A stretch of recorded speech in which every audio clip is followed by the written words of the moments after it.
Officially, good morning to all of you, and we're delighted to have you. Make sure I'm on.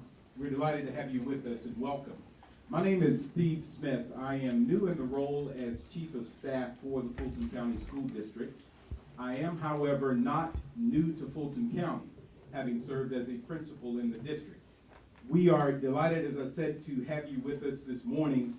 Let me share with you a brief overview of how we'll proceed for this morning. The back-to-school briefing this morning, the first individual you will hear from will be our superintendent, Dr. Jeff Rose. Dr. Rose will give us an overview of the school district, and he'll talk about our very exciting strategic plan. Following Dr. Rose, you will have the ability then to hear from the illustrious Dr. Rob Anderson. Yeah, he's illustrious.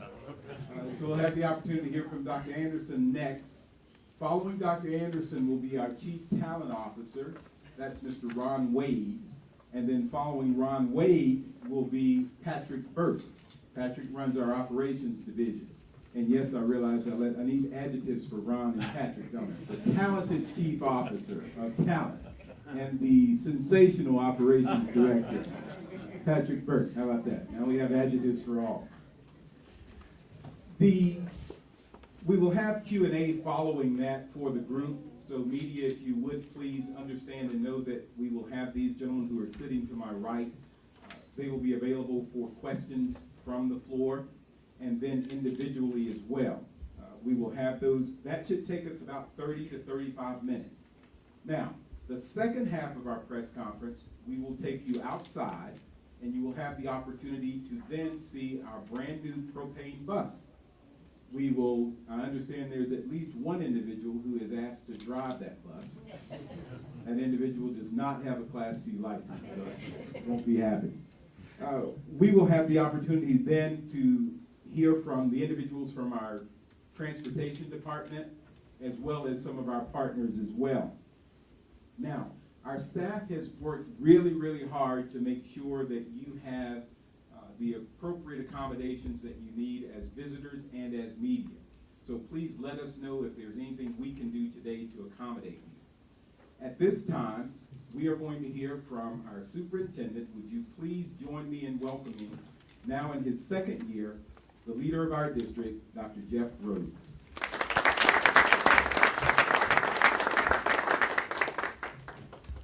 Thank you very much. You may have noticed I received no intro in terms of an impressive term. So, my name is Jeff Rose, superintendent here in the Fulton County Schools, and I want to start by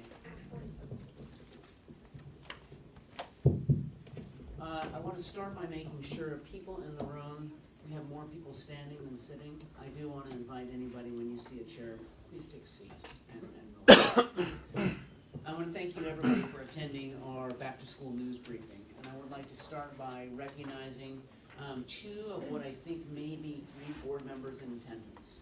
So I'd like to start by introducing you to our talented board chair, Linda Bryant. Linda Bryant, welcome. And our second of what will be 3, our energetic Keitha Stewart.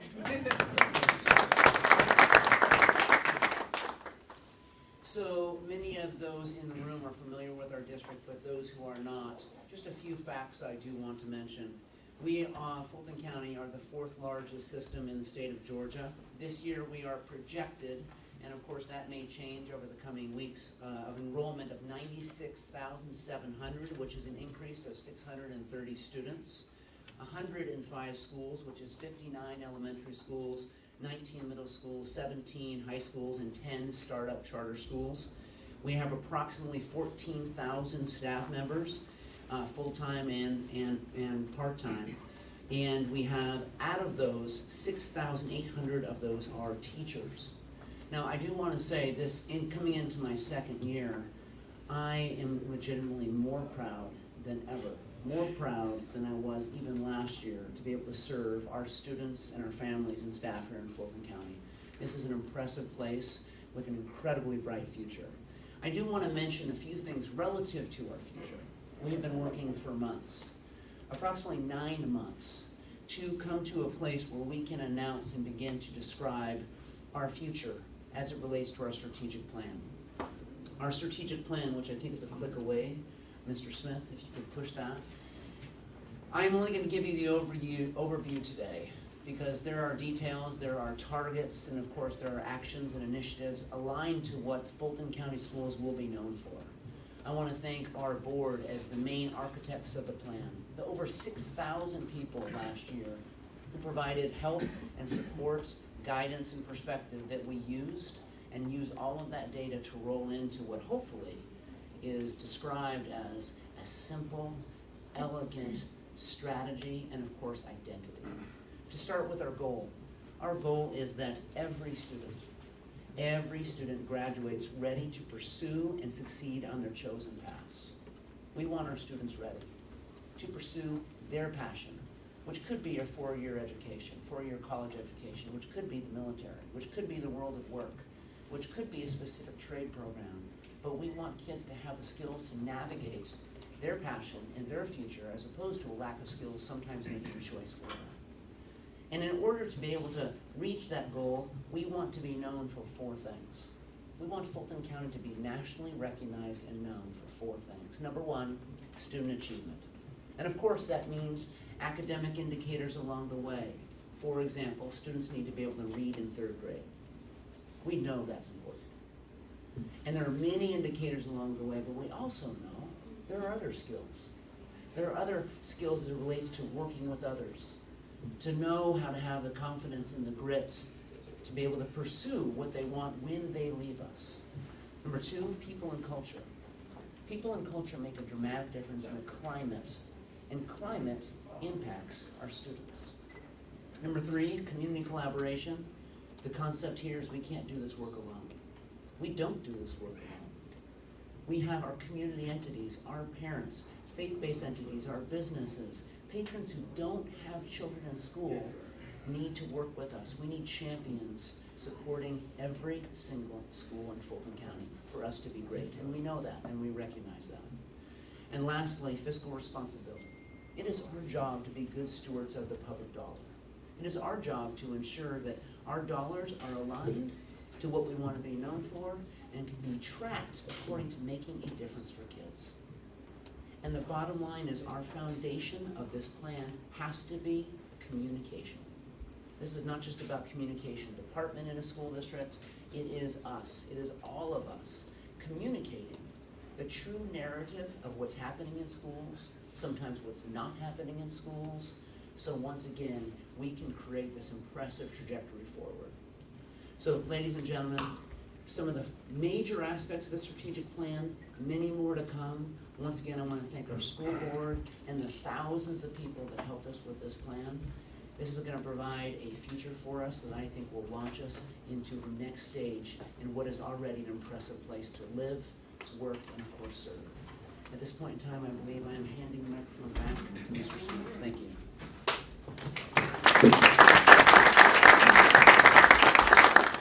Thank you, Dr. Rose.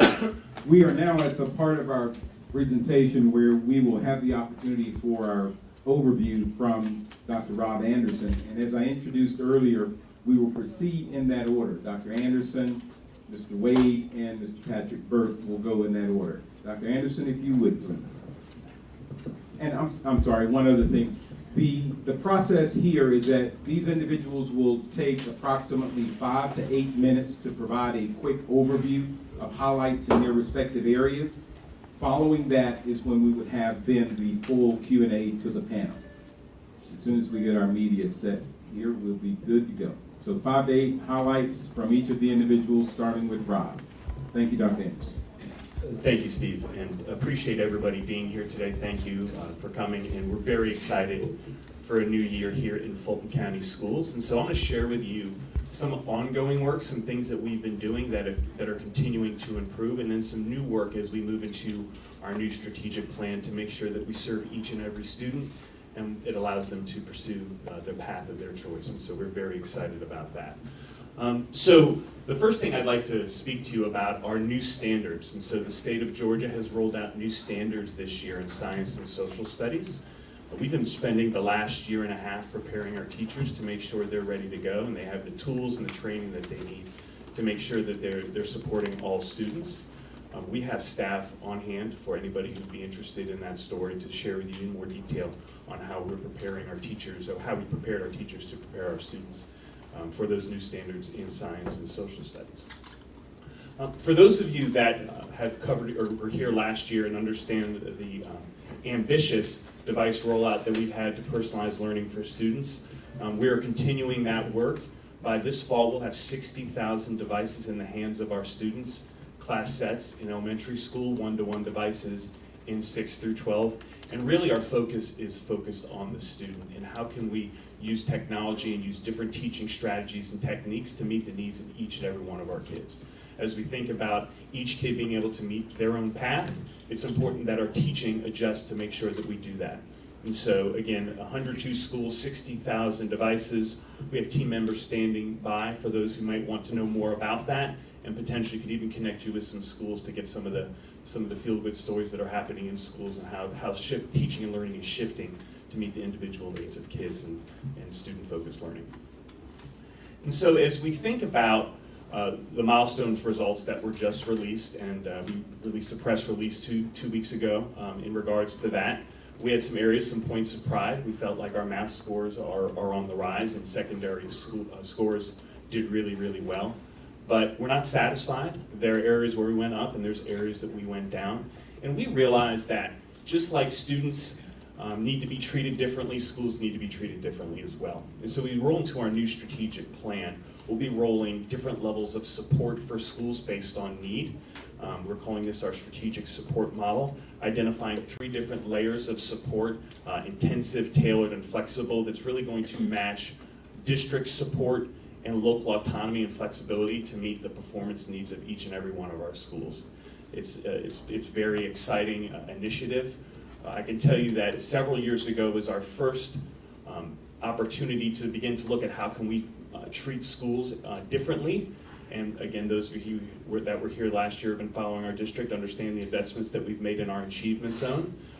So lots of great progress we're excited about, but still lots of work to do in the achievement zone. And we have folks standing by that could talk to you more about the strategic support model, or also our achievement zone, and share some of the successes and challenges that we're seeing there as we try to meet individual needs of each and every school. And our last but potentially most important focus as we go into this year is around early literacy. And you heard Dr. Rose share about the importance of students being able to transition from learning to read to reading to learn. That happens in around 3rd grade. And so we've spent, again, the past year developing frameworks, investing in systems, and investing in teacher training and development to make sure that each and every student that comes to a Fulton County school has the opportunity and the ability to be able to be proficient at reading when they leave the 3rd grade. And we know that that takes a lot of work, takes a lot of expertise, and so we're very focused on that as we move into this year. We do have team members here that can speak to that as well. So again, thank you all for being here and for your continued support of Fulton County Schools. With that, I'll turn it over to the talented Ron Wade. Thank you, illustrious Dr. Robbie. Good morning. Like many school systems in the Atlanta metro area, Fulton County spends a large majority of its budget on its people. And we have been working very hard to ensure that every classroom, school, and department is staffed with the most qualified people to do the work of this district. Some of the personnel highlights for this year are that our board continues to invest in its people. And this year we are providing our employees with a raise. For our teachers, it's 2% a step. And for our non-teaching personnel, it's 1% a step. And that's a total investment this year of over $24 million in our people. Like Dr. Rose mentioned, this is a district of over 14,000 employees. We employ about 600-800 teachers. This year, we expect to employ about 800 new teachers. And to date, we've staffed about 736 of those teachers, with the remaining vacancies being in those typical areas of hard-to-staff areas of math, science, and special ed. So any district that is furloughing or not giving a raise, I want those potential teachers to know we're still hiring. We've hired 9 new principals and 13 new assistant principals. I think our new principals might not be here today, but I still want to acknowledge them, and so I'll list those principals for you. Leo Mackey is the new principal of Campbell Elementary School. Jamie Petway is the new principal of Conley Hill Elementary. Monica N. is the new principal of Creekview Elementary. Thomas Garrett is the new principal of Hateville Elementary. Matt Vance is the new principal of Matlock Bridge Elementary. Amy Lemons is the new principal of New Prospect Elementary. Ryan Moore, new principal of OC Elementary. Ethel Lett, new principal of SL Lewis Elementary. Daryl Stevens, new principal of PD West. And Rebecca Perkins, the new principal of Wellbridge Middle School. Now in Fulton County, we continue to assess our talent processes to ensure that we're getting out the intended outcomes. So there are a couple interesting efforts we're pursuing this year, primarily to make sure that we're maintaining our edge in a highly competitive market, which is what the Atlanta metro area is for K-12 talent, and that we are making sure that even in the absence of a teacher that our students can get the best opportunity for quality instruction.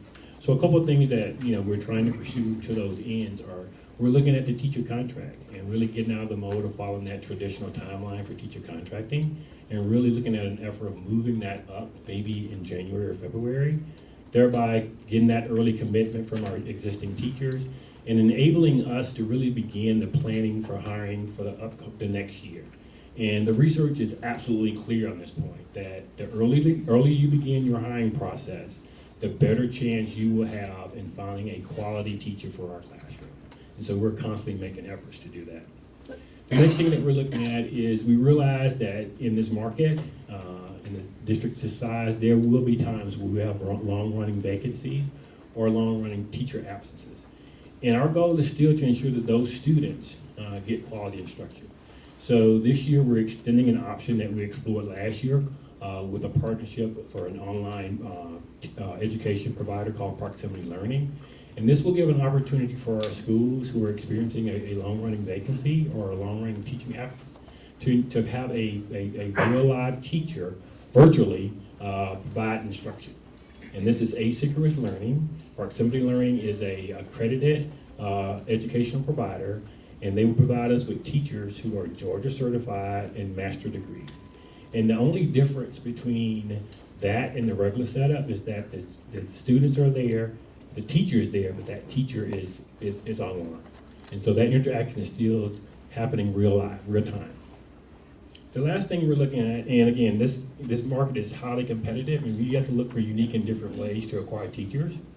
And we are constantly discussing this.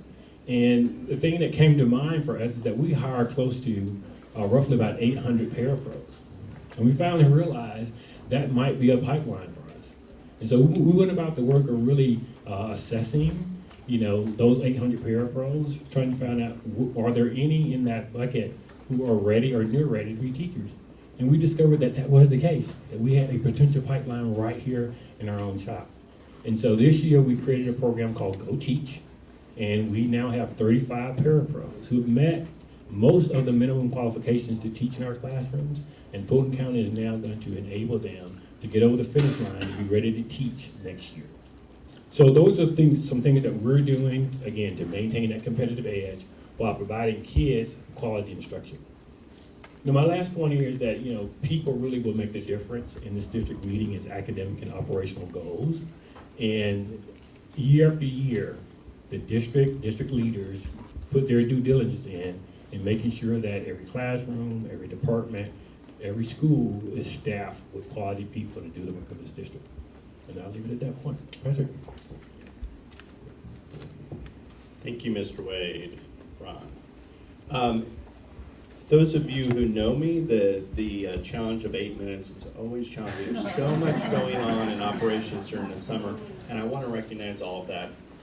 That's not the purpose of today. I'm going to do a quick overview of some key areas just so everybody knows we're ready to go. We're ready to go this fall. And then I'm going to do a little bit deeper dive on 3 specific areas: new classroom construction, renovations, and fleet replacement. Good execution doesn't happen by accident. It comes from good planning. Our transportation department has been actively working to finalize all routes. All 1,600 runs and routes are finalized. They've been posted to our website since mid-July, so for parents and students out there watching, that information's available. All of our 95 commercial kitchens and cafeterias are prepared to serve students breakfast, lunch, and snacks. We serve approximately 79,000 meals a day in Fulton County schools. One change for parents this year, there has been a 10-cent increase in lunch prices. There's more information available on our website about menus and meal prices. The safety team has been busy as well. We completed our annual training with school administrators and school safety teams. We are also in partnership with Family Health Centers of Georgia, opening our second student-based health center at College Park Elementary School this year. That's the same partner that we have at Lake Forest Elementary School, so that's a continuation of a successful partnership. And lastly, in the area of safety, I do want to recognize in response to the August 21st solar eclipse that's going to impact the metro area, Fulton County schools will be delaying dismissal of elementary school students on that day. Although Atlanta is not experiencing a total eclipse, it's going to be a significant event. I was at a Georgia Tech event earlier this year, and I trust what Georgia Tech says. The gentleman said 98%, so that sounds pretty close to total to me. And the darkest part of that eclipse is scheduled to happen right at dismissal. So we've received a lot of information through our student health services and public health organizations related to safety precautions we need to put in place or need to get out there to our parents and families regarding the solar eclipse. And the delay will provide greater oversight of our students during that time period with the maximum event during the solar event. Again, we don't want our bus drivers' attention to be divided driving kids home during the peak of the eclipse. Fulton County Schools, I do want to highlight an event that happened last weekend just because it was so wonderful and successful. Fulton County Schools held its first ever First Day Fulton last Saturday. The purpose of that event really is to create awareness about the opening of schools. Many of our students don't show up on the first day, and even some of them don't even show up on the 10th or the 20th day. That's a lot of time of lost instruction. So our goal with that event really was to create awareness and remove barriers. Volunteers and staff registered students that day, answered parent questions, and in partnership with community organizations, again, those partnerships are so critical to our work, distributed backpacks, school supplies, and even food to some of our families. Our school facilities, as I move into some of these buckets, are really supported by two parts or two organizations in operations. We have our Facilities Services Department, which really manages the day-to-day operations and maintenance of our facilities. That team's always busy in the summer. We've responded to almost 2,500 work orders this summer. They also manage our small renovation projects. Included this summer were 10 painting projects at schools, 30 gym floor refinishings, improvements to athletic fields at 3 schools, and installation of 19 modular classrooms. The team also has managed some small renovations for our CTAE department as well as our special needs department. And then the second part of that team is the team that supports facilities is our capital programs department. We're actually in the last year of our 5-year capital program. And I mention that for a reason. And I want to thank the taxpayers for supporting the work and the efforts of our capital plans. I mention it because the capital plan that developed the program that's being delivered this summer was actually developed in 2010. The voters voted on that referendum in November of 11, and that work for the 5-year program started in 2012. This is the last of those projects.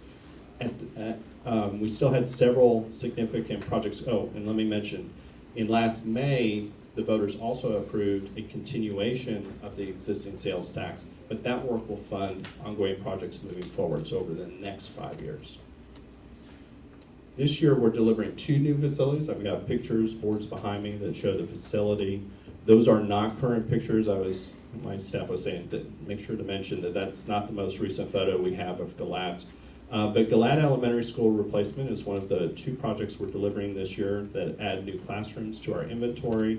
The school's located in Union City. It's a 1-story prototype. College Cooper Cruzy is our prototype architect, and the project was completed by Balfour Beatty. The facility is about 112,000 square feet. Again, we build a prototype, so the programs from elementary school to elementary school are all the same. They might look a little different because we have a 3-story version, 2-story version, but they're all similar in nature. The project was very challenging. It's worth mentioning. We built the new facility, the replacement facility, on the existing site. So it was one of those situations where we were operating the existing school and building the new school simultaneously. We loved logistics challenges. As soon as students dismissed for the year, we began reclamation, demolition of the existing building, and then began completing the site work on that project. Site work on that project will continue through September, so we will have some additional work that's going on. If you go out there today, though, you will see grassing to the left side of that picture, so the play fields are grassed today. Riverwood addition is our second major project that's delivering classrooms to the inventory. This school is located not far from here. It's actually the second closest school to this facility, just on the other side of 285 in Sandy Springs. This is an addition, and it's a first phase of a 2-phase project. The current capital program is providing funding for this phase of the project. This phase 2 is under design right now, and that will be funded from the next capital program. And it will result ultimately in a complete replacement of that facility. The architect on this project is CGLS. The general contractor is Turner Construction. And again, this also was one of those very challenging projects. For those of you who know the site and have been around the Sandy Springs area for a while, you will remember that Herds Ferry used to be on that site. We relocated that early in this 5-year capital program to right next door. That freed up the site to allow us to meet the program needs of Riverwood High School. So it not only included the new classrooms you're seeing today, but this project included demolition of that school, significant site work, including the replacement and movement of the baseball field, because the new building lives right where the old baseball field used to be. And that facility also is about 112,000 square feet, slightly larger. For renovations, I'm not going to cover them all. It's impossible. I'd be up here for an hour. Everybody has a packet within their folders that includes detailed information about the renovations that we completed this summer. We had 20 renovation projects. Again, we are at the end of the 5-year capital program, so typically what you see are fairly small projects from a budget and a scope perspective, but they're projects that are very important to those communities. So it's things like finished work, flooring, those types of improvements. I will highlight Randolph Elementary School. That was a more significant renovation and was a 2-year project. In addition to finished work, you saw a major HVAC replacement. There was major electrical, as well as some plumbing and roofing work. And the last area I'm going to cover is fleet replacement. We actually have a presentation after this presentation, so I get more than 8 minutes for that reason too. With our group. You know, I have to keep going, it's just the way to expand. Anyway, we have a group here with our partners that will be talking about propane buses. It's a phenomenal program, we're very excited about it. It's not only propane powered buses, but it's propane powered buses with a 3-point seat belt. So more on that here in a minute. You will notice one other bus in the parking lot. I do want to highlight that too. That's also a change to our fleet replacement and fleet strategy moving forward. You will see an A-class bus, which is a smaller bus. That is new to our fleet, and that's going to provide a lot more flexibility for our students. Many times a transportation requirement doesn't require a 72-seat or 48-seat bus. We need a smaller, more flexible vehicle to meet the requirement at a more cost-effective per mile rate. And so we see many applications for that. The two that are most obvious are activity bus operations, which are clubs, athletics, those sorts of things. We have athletes that go compete in the state final. We don't need to be moving a 72-seat bus to meet the needs of a handful of students. This will provide much more cost-effective and flexible services for those students. And then also it will provide services to our special needs populations. Again, attendance areas often have fairly low incidence of those types of populations, but yet those students are served at their home school. We want to make sure we're creating flexible, efficient systems for those students as well. With that, I'll hand the presentation back to Steve. Before we do so, I want to make sure that Patrick Brooks say 8 minutes? Maybe just more time.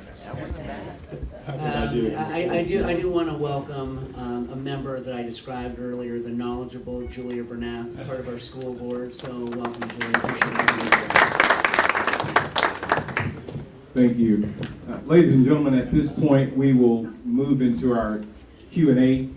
We have an opportunity for you to ask questions of the individuals who are to my right, and we would welcome that opportunity. And I can't pass up Patrick. He and I have this Georgia Tech, University of Georgia thing going, so we're going to help him with that time management. He's a Georgia Tech guy. He can't help it.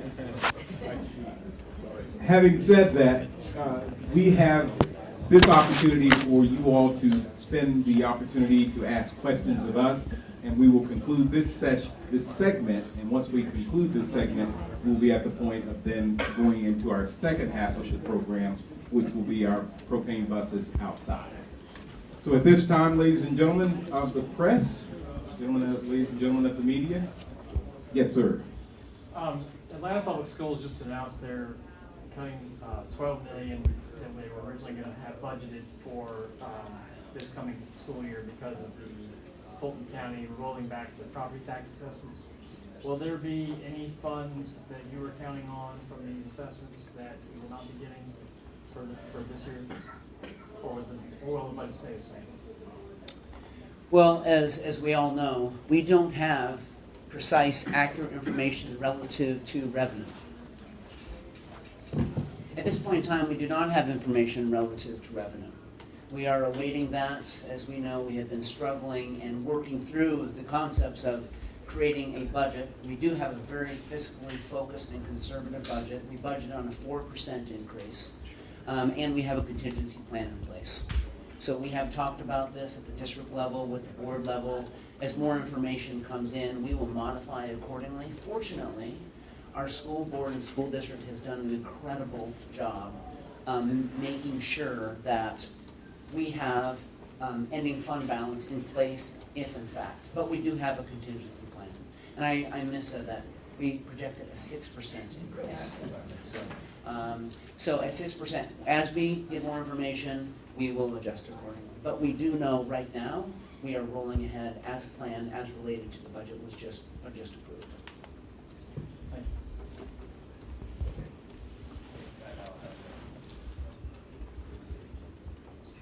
Do we have a question in the rear?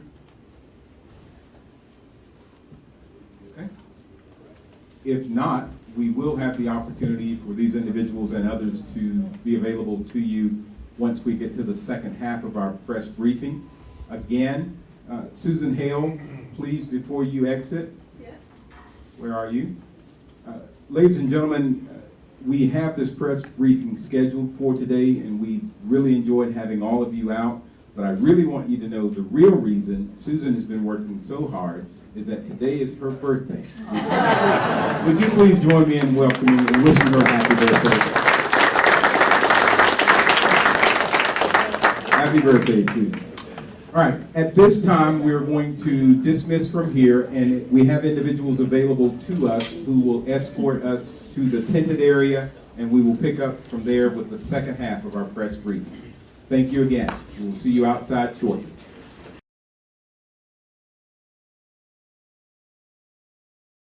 All right, ladies and gentlemen, thank you for being seated and ready. We have media who have specific deadlines, and we are being accommodating to their time. So thank you for being cooperative. All right, ladies and gentlemen, at this second half of our press conference, the only item I have to do is open and close. And the first item with opening is actually to bring up our Executive Director of Transportation. That's the Sam Ham, who is sitting to my left. And Sam will then take us through the rest of the program. So at this time, please welcome our Executive Director of Transportation, Mr. Sam Ham.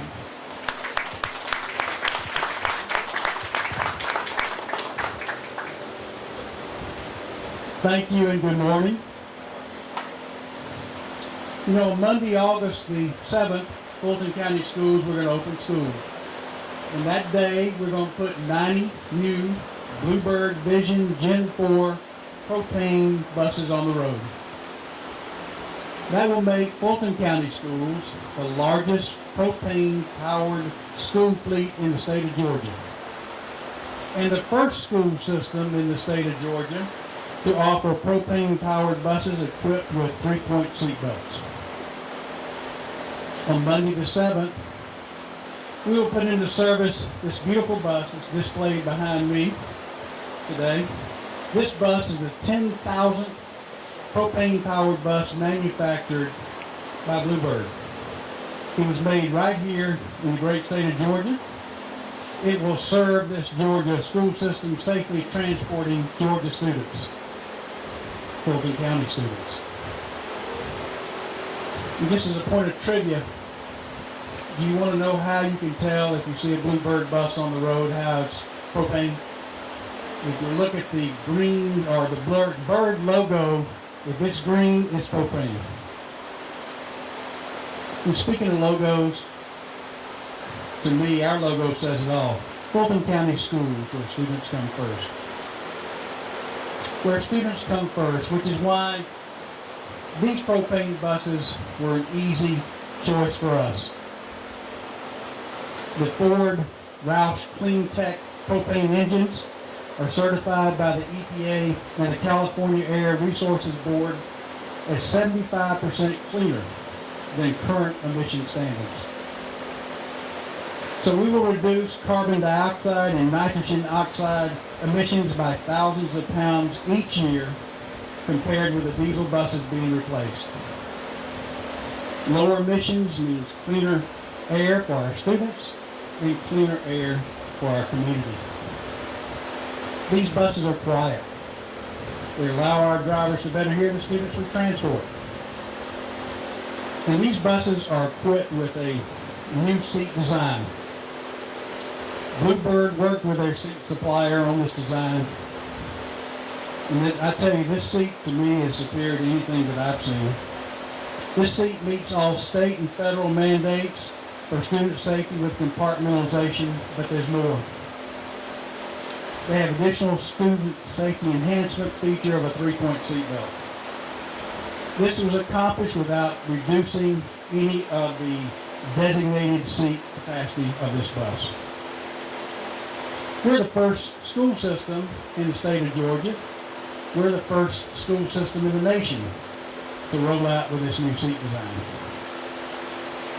We partnered with our friends at AmeriGas to install two of the largest propane fueling stations in the country, and that's vehicle fueling stations, with no upfront cost to Fulton County Schools. The infrastructure cost basically is rolled into the price per gallon of propane that we use to fuel our buses. And with pending federal rebates, propane will come in about half the cost of diesel per gallon. Maintenance costs are much lower on these buses. They don't need the multitude of additional parts found on today's diesel buses necessary to meet emission standards. And as I mentioned earlier, these buses are 75% cleaner than current emission standards. And if I can, just to put the maintenance in perspective, I want to share just a brief maintenance example. When we change the oil in a diesel bus, it takes around 30 quarts of motor oil for that oil change. It also requires a large $35 drop-in canister type filter. These buses, 7 quarts of motor oil, $5 spent on filter, you're good to go. So between the lower fuel cost and lower maintenance cost, we project an annual savings around $3,500 per bus to operate these buses versus a diesel bus. So if you do the math, these 90 buses we're putting into service will allow us to put back over $300,000 into the classroom. When we start school in a few days, we'll crank 785 buses. 635 of these buses are the same size as the one on display here today. Last year, as Patrick mentioned earlier, the Fulton County voters approved the extension of the 5-year SPLOST program. As a part of that program, we plan to purchase an additional 70 buses per year for the next 5 years, powered with propane and equipped with a 3-point seat belt. So over the next 5 years, we plan to add an additional 350 buses to our inventory. My friends at the Georgia EPD will tell you we are aggressively seeking grants and additional funding assistance. We've been awarded $475,000 just in the last 18 months. And I can assure you we're keeping a very keen eye on the VW emissions settlement, as Georgia was awarded $58 million. So we certainly here at Fulton County Schools want to get our fair share of that $58 million to accelerate our planned bus purchases. But regardless, at the end of the 5-year period, 70% of Fulton County Schools' large bus fleet will be propane powered and equipped with 3-point seat belts. So our drivers will see an improvement in student behavior. They will operate quieter buses. Student safety will be enhanced. We'll significantly reduce the amount of carbon dioxide and nitrogen oxide pumped into our community's atmosphere. And lastly, when I did the math, over the next 5 years, when we add those buses to our inventory, we should be able to return over $5.5 million back to our classrooms. That journey begins on Monday, August the 7th. Yes, Fulton County Schools, their students come first. Thank you, and now I'd like to take the opportunity to introduce my friend, Mr. Phil Horlock, President and CEO of Bluebird Corporation.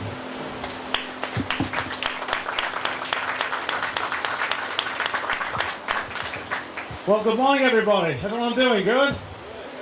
My best Georgia accent. Y'all doing good out there?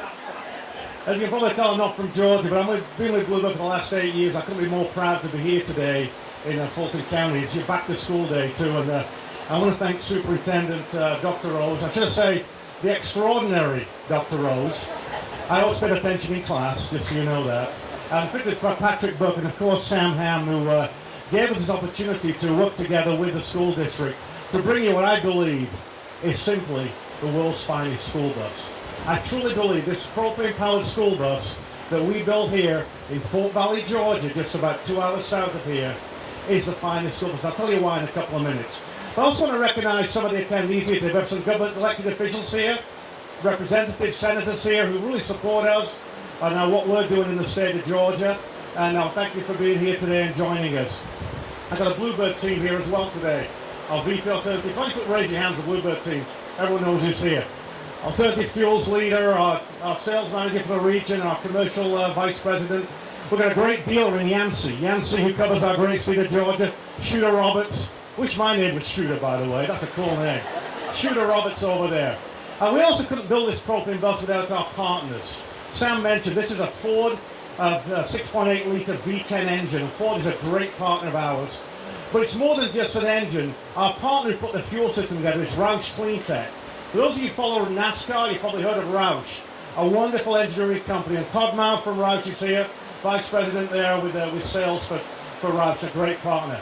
The cool thing about having Roush as your partner, when you build a school bus that's sort of with the engines developed by Roush, we have a bus that does 0 to 60 in 2.4 seconds. You know, not many people know that, but we backed that off a little bit to give you a bit of better fuel economy, Sam, so don't worry too much about that.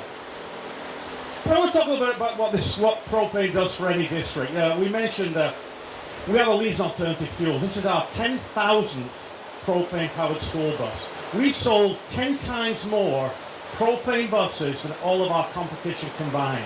Because we have the best partners, we have the best product. What's propane going to give you? Sam talked about the clean aspect of it. You see the green bird on the bus just behind me. It's got tremendous emissions capability. It is actually 75% cleaner than the standard. 75% cleaner than all of our competitors' propane-powered buses. We wanted to go further than the emission standards. You've got a virtually emission-free school bus here that we're bringing to market. What makes propane different is total cost of ownership. It is the lowest cost of operation of any type of school bus out there in the marketplace today. Diesel, gasoline, this will save you money. Sam talked about $300,000 a year we're going to save in fuel and maintenance costs. Typical life of a school bus is about 15 years. That's $4.5 million in savings over the lifetime of these 90 buses. And that's significant money to go back to the classroom that we're proud to give you. In cold weather climates, it's amazing starting conditions.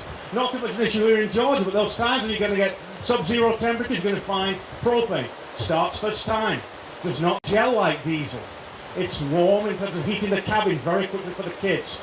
You're going to find it's quiet. I guarantee within a couple of weeks of driving this, your drivers will tell you, I love driving that Bluebird propane-powered school bus. It's quiet. Never seen anything like it before. It starts first time. It's safe. People wonder about, is propane safe? You see movies with propane tanks being blowing up and this stuff. I can tell you, this is not the case in reality. The flammability point of propane is twice as difficult to ignite than gasoline or diesel. The fuel tank on this bus is 20 times tougher to penetrate than a diesel or a gasoline bus. If it does, in any event, ever puncture, if you think about it, propane dissipates. It just disappears in the atmosphere. It does not put a pool of dangerous gasoline or diesel on the floor. It is so safe, and you'll find that when you drive it, Sam. Maintenance-wise, very simple. Sam talked about that. So I think overall, a terrific product.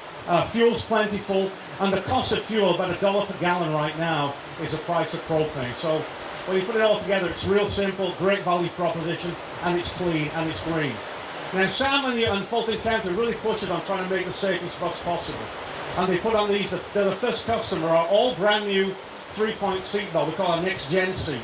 We redesigned these seats from the bottom upwards all the way through. You'll find there's a headrest on these seats, built into the seats. There's a lumbar support on the seats. Finally, school bus seats are actually comfortable for the kids. But also the seat cushion flips up for maintenance and ease of servicing that bus, cleaning that bus. You flip it up, all over the industry that does that, clean underneath the end of the day and make that bus nice and clean for the next school day. In the event you ever need to change out those seat belts through the life of the bus, you undo 4 bolts, you lift out the seat back, and drop a new seat back in with brand new seat belts. Tremendously efficient in terms of maintenance. And I've got to tell you, our original job one date, our production date for those seats, was October this year. We made the mistake of showing these buses, a demonstration bus to Sam with our new seats on, back in January. So I might buy your buses, but I want those new seats on them. So we have to pull ahead our program, and you're the only ones in the industry right now in North America who've got these new seats. And so I'm proud to say you're the first customer of those. I hope you enjoy them. I want to thank you all, bottom of my heart, for what for your support of Bluebird. We're here to serve you. Our great deal of Yancey's here to take care of you after the service. I can't believe that when I think of what we do, we design, build, and sell, and we service a school bus. And Sam was telling me 78,000 kids every day are transported by Fulton County, every day.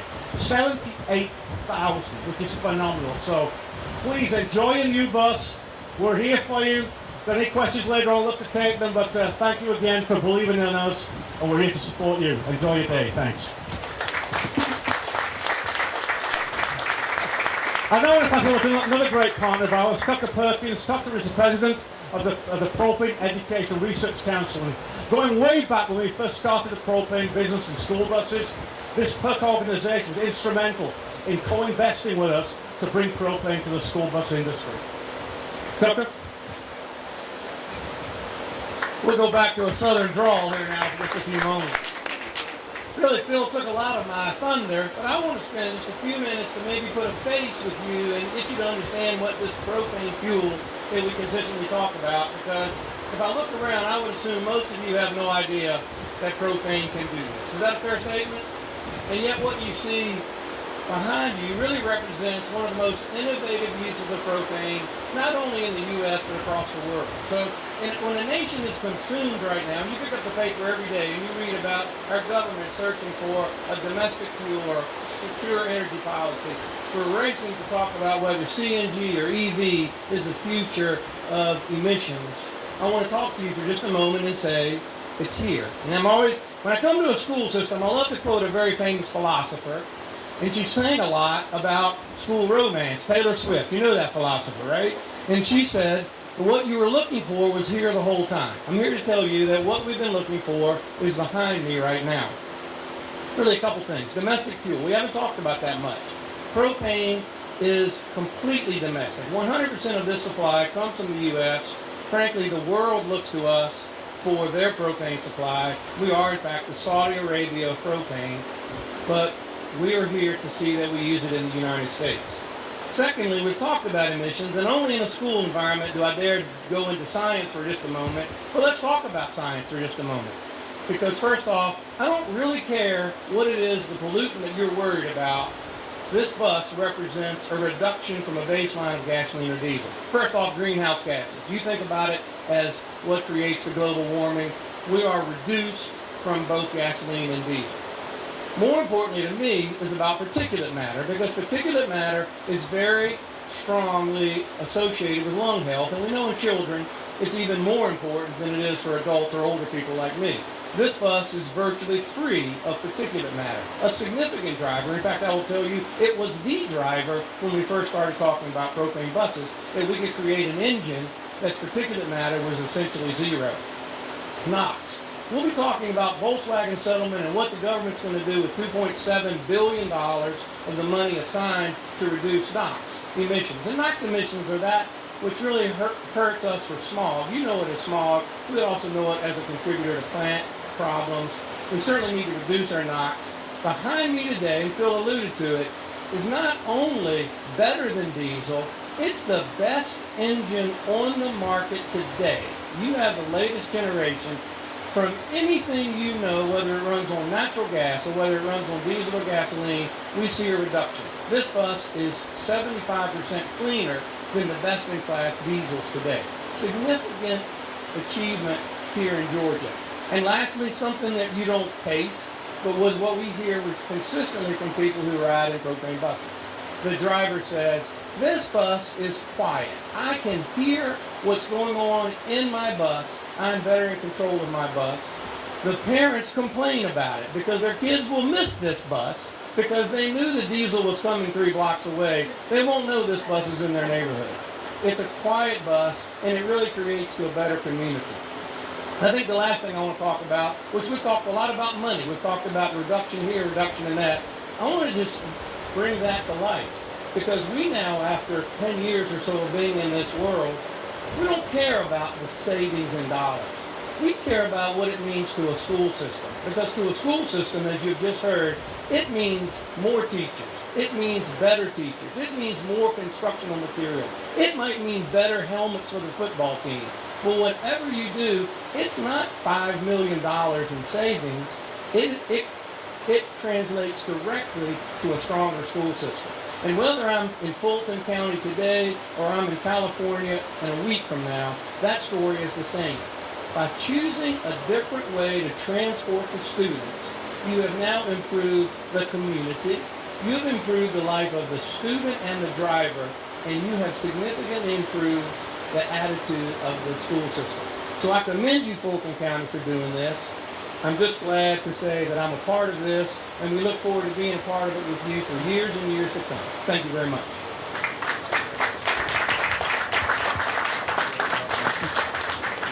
Thank you. Do we have any questions at this time? Yes, ma'am. The sticker price on that bus is just a tad over $100,000. I think it's 101.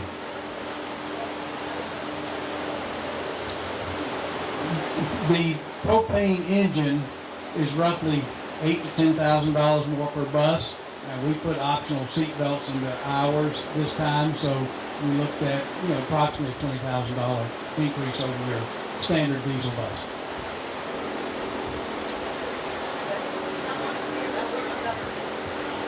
Yeah, you're looking at about a 3-year return on investment. The state of Georgia likes to talk about a 10-year replacement cycle for buses. I can tell you there's very few school systems in the state of Georgia that live to that 10-year replacement cycle. We're looking at 12 plus.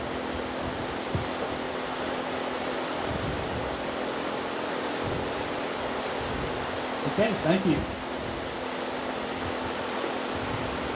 Thank you all. At this time, ladies and gentlemen, our official press briefing will end, but we would like to invite you to actually tour the bus. You will get an opportunity, and as I understand, I'm looking to my left, we actually get to go into the bus. Is that? Yeah, okay, absolutely. Sam says yes. So you'll have the opportunity to actually go into the bus and enjoy. At this time, if there are no further items, there might be.